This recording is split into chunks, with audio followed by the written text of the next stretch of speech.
How do you maintain attraction in a long-distance relationship? A lot of people have been asking me for this video for a long time. Now, first of all, I don't recommend you get yourself into a long-distance relationship in the first place.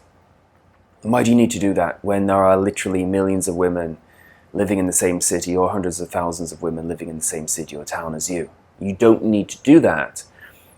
But if you find yourself in a long-distance relationship, you must understand that the dynamic has changed. You can't see this girl. You can't be physically intimate with her. Another reason why I don't recommend it.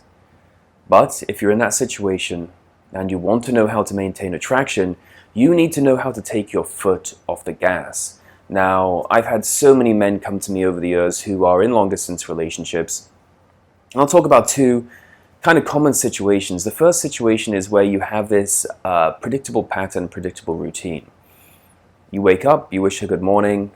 She wakes up a couple of hours later or earlier, depending on what time zone she's in, and she wishes you good morning, and you have this back and forth throughout the day, and it's just a continual check-in which becomes predictable. Now, at some point in time, the woman's going to break the routine. She's not going to wish you good morning. She's not going to say good night. She's not going to talk to you for a few hours because she's got other stuff going on. And then men predictably get upset because she broke the routine. They feel disrespected.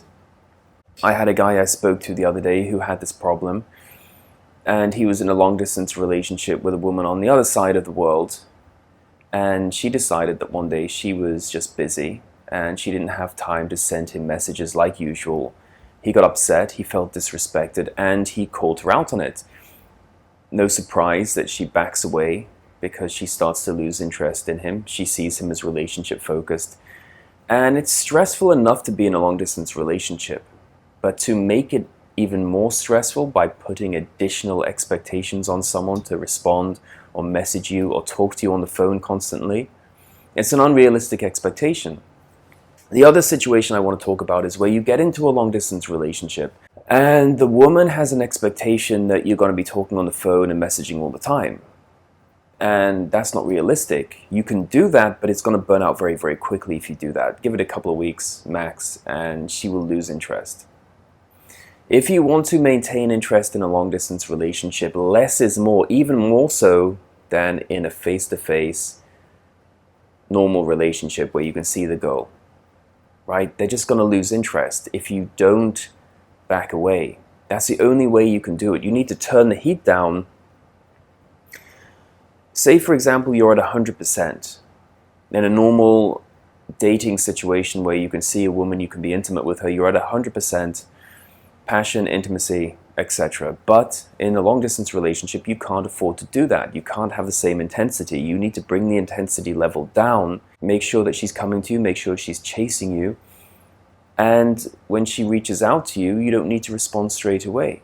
Delay it. Actually allow time for things to happen in your life so that you can actually respond with something interesting. That's much more effective than having continual back and forth, which, as they talk about in various scientific studies, and I talk about in my book, Atomic Attraction, if you're too responsive, meaning you talk too much on the phone, you kill attraction. Women are less attracted to men like this. So this is something to keep in mind. If you're in a long-distance relationship, or you're dating somebody and you can't see them, it's a tough situation. I don't recommend it, but if you're going to do it, then you need to be even less responsive, even more mysterious, and don't panic if she doesn't talk to you for a week or two, because you need to turn the heat down, and you only turn the heat back up when you have a chance to see her face to face. If you want to know more about building real attraction, I highly recommend you get a copy of my book, Atomic Attraction. You can pick up your copy today by clicking on the link below. And don't forget, I do phone and email consultations. You can book a consultation with me on my website, developatraction.com.